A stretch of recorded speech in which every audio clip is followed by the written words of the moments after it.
পৃথিবীর প্রতিটি মানুষই বহুরূপী।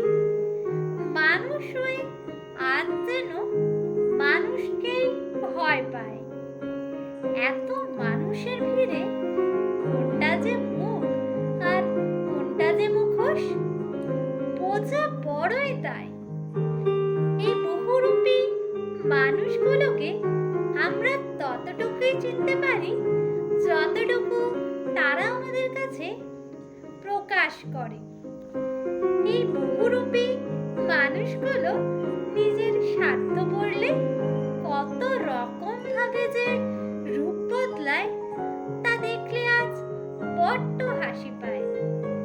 এই বহুরূপী মানুষেরা নিজেদের প্রয়োজনে ক্ষণিকের জন্য আপন সেজে আবার স্বার্থ ফোরালে কেটে পড়ে।